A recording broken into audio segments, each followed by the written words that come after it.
Hello everyone. तो हमारा analysis शुरू करने के पहले ये फ्लोपो बिजनेस न्यूज़लेटर है। इसी न्यूज़लेटर से हम आजकल अपने सारे एनालिसिस करते हैं और बहुत ही हाई क्वालिटी न्यूज़लेटर है। हमारे जो लेटेस्ट वीडियोस में जो आप डॉक्यूमेंटेशन देखते हैं वो यही लोग बनाते हैं। अगर आप लोग एफर्ट कर सकते हैं तो ज़रूर ले लीजिएगा, बहुत अच्छा न्यूज़लेटर है। इनके अपने कुछ अभी रिसेंट टाइम्स में जो हमारे पास इनकी तरफ से ये मेल पर आता है, बाय द वे इनके न्यूज़लेटर के जो डॉक्यूमेंट है ये इन्होंने बहुत अच्छा फाइनेंशियल कॉन्सेप्ट्स को एक्सप्लेन करने का डॉक्यूमेंट बना करके भेजा था। ये आपको अभी रिसेंट टाइम्स में हम एक्सप्लेन कर देंगे आगे चल करके। इससे आपको ना कोई भी कंपनी की profit and loss account, trading account, balance sheet या बोलना चाहिए पूरे फाइनेंशियल स्टेटमेंट्स को कैसे पढ़ना है, कॉन्सेप्ट्स को कैसे समझना है, वो आपको समझ में आएगा। कंपनी की हेल्थ समझ में आएगी उनको पढ़ करके, ठीक है। तो और भी चीजें ये लोग बताते हैं, रेड फ्लैग रिपोर्ट वगैरह रिलीज करते हैं। अगर आप लोग एफर्ट कर सकते हो जरूर ले लीजिएगा, ठीक है। चलिए तो फिर अपना एनालिसिस शुरू करते हैं। चलिए तो फिर शुरू करते हैं। तो फिर आज अपन डिस्कस करेंगे पेसल और डिजिटल लिमिटेड नाम की कंपनी है, और उनके बारे में अपन देखते हैं कंपनी कैसी चल रही है, क्या स्ट्रक्चर है। तो कंपनी में सबसे पहले करंट प्राइस जो है वो चल रही है 64.5 रुपीज़ की। बुक वैल्यू चल रही है इनकी 25.9 रुपीज़ की। कंपनी क्या करती है, तो ये जो डिजिटल पेसल और डिजिटल कंपनी है वॉज इनकॉर्पोरेटेड इन 1992। फेयरली पुरानी कंपनी है। It is a non deposit taking non banking financial company registered office in Delhi. तो फाइनेंस सेक्टर में काम करते हैं ये। उसके बाद में अगर अपन देखें तो products like business loans, SME, MSME loans, income generation loans for business self employed purposes, तो ये लोन वगैरह देते हैं। तो co originated loan model, State Bank of India signed its first co origination of priority sector loan agreement with बेसल Digital Limited. State Bank of India low cost of funds and low cost of operation results in lower borrowing cost and offer bottom of pyramid customers. Under this model, SBI contributes 80% of the loan value, while Reserve contributes the remaining 20% of loan value. This was sharing 80-20 model, ठीक है। और business segments में इनका small finance division है, जिसमें ये छोटे मोटे लोन्स देते हैं जो कि 10,000 से 2 लाख रुपीज तक के रहते हैं। उसके बाद फिर इनके कॉर्पोरेट लोन डिवीजन भी है इनका, जो 25 लाख से 5 करोड़ का है। फिर उसके बाद में इनका MSME, SME, business loans, MSME और फी बेस्ड बिजनेस है इनका। और उसके बाद में फिर की रेशियोज को अपन लोग अगर क्वार्टरली वगैरह अपन थोड़ी देर बाद देखते हुए चलेंगे। चलिए इधर चलते हैं। तो फिर अब अपन इनका मैक्स चार्ट चेक कर लेते हैं कि अभी ये लोग अपने पहले के परफॉर्मेंस से कहाँ बैठे हुए हैं। इन्होंने अपना जो ऑल टाइम हाई है वो 103 रुपए का था, जो कि इन्होंने 22 अक्टूबर 2021 को कैच किया था। उसके बाद से फिर ये यहाँ पे ऑलमोस्ट 64 रुपीज पे यहाँ पे बैठे हुए हैं अभी, ठीक। अब चलते हैं, चलिए। प्रोज में अभी यहाँ कुछ नहीं दिया हुआ है। कॉन्स में देखें तो company has low interest coverage ratio, company has delivered poor sales growth of 9.39% over 5 years. काफी ज्यादा 9.39% का sales growth, poor sales growth है। फिर उसके बाद में company has low return on equity of 8.38% over last 3 years, ठीक। चलिए चलते हैं। तो फिर अब इसमें अपन देखें रेवेन्यू में तो 118 से क्वार्टरली रिजल्ट्स हैं, 118 से 136 हो गए करोड़ में। इंटरेस्ट वाइज देखें तो 59 से 60 जो कि बढ़ा है। एक्सपेंसेस देखें तो कम हुए हैं 25 से 24 करोड़ के। फिर उसके बाद फाइनेंसिंग प्रॉफिट जो है वो है इनका 33 से 53 करोड़, काफ़ी अच्छी ग्रोथ है।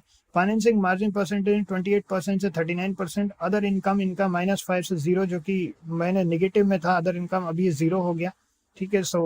ठीक है। उसके डेप्रिसिएशन 1 का 1 ही है। प्रॉफिट बिफोर टैक्स जो है काफ़ी अच्छी ग्रोथ है, 28 से सीधा 52 की। फिर उसके बाद टैक्स परसेंटेज जो है 26% का उतने ही है। नेट प्रॉफिट 21 से 38, अच्छी ग्रोथ है। अर्निंग पर शेयर जो है वो है 0.86 का। फिर ग्रॉस एनपीए जो है वो है, ग्रॉस एनपीए है 0.26% का। नेट एनपीए जो है वो है 0.04% का। अब देखते हैं यहाँ पे अपन, ये इनके प्रॉफिट एंड लॉस हैं ईयरली बेसिस पे। रेवेन्यू 392 से 473 बढ़ा है। फिर 184 इंटरेस्ट भी बढ़े हैं। फिर उसके बाद फिर एक्सपेंसेस की बात करें तो वो भी बढ़े 97 से 130। फाइनेंसिंग प्रॉफिट की बात करें तो 110 से 134। ईयर बाय ईयर बेसिस पर देखें तो इनका प्रॉफिट कम ज़्यादा होता रहा है, 90 से 78, फिर 81, फिर 110, फिर 134। फिर उसके बाद देखें फाइनेंसिंग मार्जिन जो 28% की मार्जिन है इनकी, पहले 23 थी, फिर उसके बाद 2 साल से पिछले इन्होंने 28% रखा हुआ है। उसके बाद में अगर अपन देखें अदर इनकम इनकी -5, फिर उसके बाद डेप्रिसिएशन 3, फिर उसके बाद में प्रॉफिट बिफोर टैक्स जो है वो है 126 करोड़ का।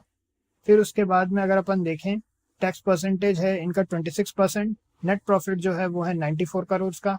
फिर उसके बाद में earning per share 2.08, dividend pay out 5%, dividend भी पे आउट किया है इन्होंने। फिर उसके बाद अगर अपन इधर बैलेंस शीट पर चलें तो शेयर कैपिटल की अगर अपन बात करें तो बढ़ा है इनका शेयर कैपिटल, धीरे धीरे बढ़ा रहे हैं, 44 से 45 हुआ। उसके बाद फिर 45 करोड़ का रिजर्व की बात करें तो रिजर्व भी अच्छी ग्रोथ दिखाए हैं, 962 से 1118 करोड़ का। फिर बोरोइंग की बात करें तो वो भी बढ़ी हैं। फिर अदर लाइबिलिटीज 76 से 74 कम हुआ है। टोटल लाइबिलिटीज 3354 करोड़ की। फिक्स्ड एसेट्स इनके 66 हैं जो कि बढ़े हैं। फिर CWIP कुछ नहीं है। फिर उसके बाद इन्वेस्टमेंट्स हैं 26 से 95, अच्छी बढ़त है इसमें, इन्वेस्टमेंट काफ़ी बढ़ाया है इन्होंने। अदर एसेट्स की बात करें तो अदर एसेट्स भी इनके बढ़े हैं, 3192 हो गए हैं। टोटल एसेट्स भी इधर हो गए 3354 करोड़।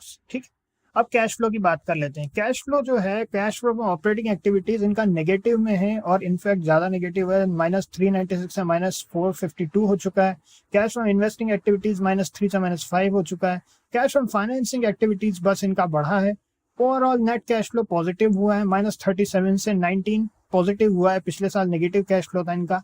अब इसके बाद में अगर अपन देखें इनका ROC की बात जो की हुई है, ROC इनका बढ़ा, उतने का उतना ही है एक्चुअली, बढ़ा नहीं है, 9% का 9% ही है। शेयर होल्डिंग पैटर्न एक इंपॉर्टेंट चीज़ है, वो देखते हैं।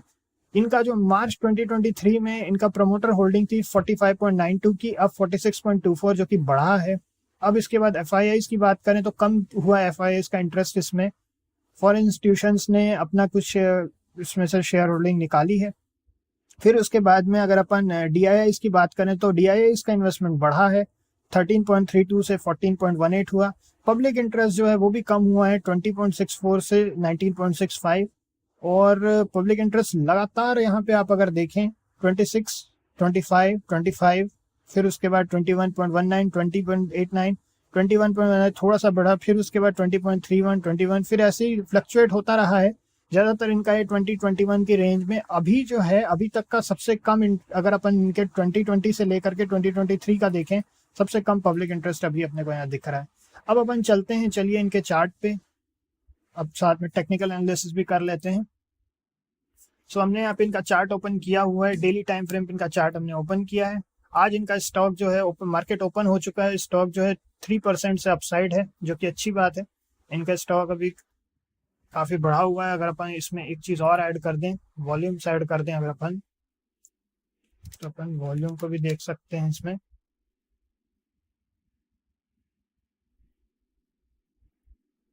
तो चलिए वॉल्यूम में जो है, वॉल्यूम वाइज अगर अपन देखें तो खैर ओवरऑल अगर हम यहाँ पे आपसे बात करें तो अभी ओवरऑल काफ़ी बड़ी रैली इसने ऑलरेडी ले ली है। अपने कुछ क्रूशियल लेवल्स को भी यहाँ पे ब्रेक किया है। ये यहाँ पे इसके क्रूशियल लेवल्स थे, अगर अपन लेवल ड्रॉ करना चाहें तो अपन यहाँ पे थोड़ा सा लेवल ड्रॉ कर सकते हैं।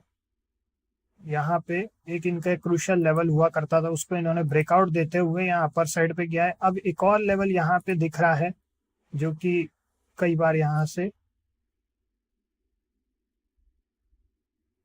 पे भी थोड़ा सा एक लेवल यहाँ दिख रहा है, बाउंस लेवल।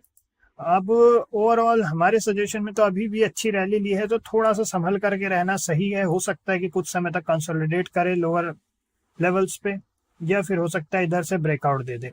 तो जो भी होगा, हमारे सजेशन में ठीक ठाक स्टॉक है, ऐसे बुरा नहीं है, मगर हमेशा अपना एक एनालिसिस खुद का भी करना जरूरी होता है और सबके, और हमेशा अपनी पोजीशन साइजिंग का ध्यान रखिए। किसी भी जगह पे इतना मत इन्वेस्ट कीजिए कि आपको स्ट्रेस हो अननेसेसरी का, है ना। हमेशा कॉशियसली और पूरी चीज़ों को देख करके इन्वेस्ट कीजिए। देखिए अभी भी ये ग्रोथ कर रहा है। अब यहाँ अगर अपन यहाँ R2 की बात करें, अगर ये 69.90 या फिर 70 रुपीज़ का, 70 रुपीज़ का अगर ये प्राइस ब्रेक करता है तो हो सकता है कि थोड़ा सा अपर साइड और जाए, पॉसिबल है। इसलिए रेंज में थोड़ा सा अपर साइड जाए, 5 रुपये से ग्रो कर सकता है, ठीक ठाक है। अब वो तो ओनली टाइम विल टेल। बाकी अभी ठीक है। हमारी जैसी रहती है स्ट्रेटेजी कि हम हमेशा रिवर्सल्स पे ट्रेड करते हैं, तो ओवरऑल यही है। अभी तो रिवर्सल जैसा कुछ है नहीं यहाँ पे अभी। हमेशा हम ट्रेंड रिवर्सल पे ही ट्रेड करते हैं कि जब ट्रेंड काफी चल गया हो उसके बाद ऐसा लगता है कि मार्केट जो है वो थोड़ा रिवर्स करने की इसमें गुंजाइश है। बट ओवरऑल यही है, स्टॉक वाइज ठीक है ना। कंपनी हमेशा अपने ट्राई कर रही है, जैसे अगर अपन यहाँ जैसे कंपनी बहुत समय तक एक ही लेवल्स पे रहने के बाद भी कंपनी अपना अपर साइड दिखाने की कोशिश कर रही है, यहाँ पे स्ट्रक्चर बनाती है, फिर इसके बाद डाउन साइड, फिर इसी तरीके से। और अभी एक बार फिर से इसने अपना बोलना चाहिए अपर साइड का मोमेंटम शुरू किया है। अब ओनली टाइम विल टेल कहाँ तक जाएगा। बाकी ठीक है स्टॉक वाइज। और ये हमारा एनालिसिस था। आप लोगों को भी सजेशन है कि अपनी तरफ से भी एनालिसिस कीजिए और हमेशा एंट्री सेफ लेवल्स पे करने की कोशिश करना चाहिए। इसलिए अगर अपन सेफ लेवल को थोड़ा सा एक बार छोटी सी डिस्कशन कर लें तो सेफ लेवल की बात करें तो जैसा एक बार फिर से हमारे लिए तो 70 रुपीज के ऊपर ही हमारे लिए सेफ लेवल्स हैं। और इन्वेस्टमेंट हमेशा उतना ही कीजिए जितना, क्योंकि ये इन्वेस्टमेंट्स हैं और इनमें कई बार काफी समय लग जाता है, कई मंथ्स लग जाते हैं कई बार रिकवर होने में। बट जब होता है तो आप एक पीसफुली आप ये कह सकते हैं कि कंपनी अगर अच्छी है तो आपको उतना रिस्क नहीं रहता जितना कि डेरिवेटिव्स वगैरह सेक्शंस में होते हैं, है ना। अभी रिसेंटली किसी ने बोला भी था कि डेरिवेटिव्स के ऊपर डिस्कशन करने के लिए। देखिए डेरिवेटिव्स में हम ज्यादा क्या, बहुत बहुत रेयर इन्वेस्टमेंट्स होते हैं डेरिवेटिव्स में हमारे, बहुत ही रेयर।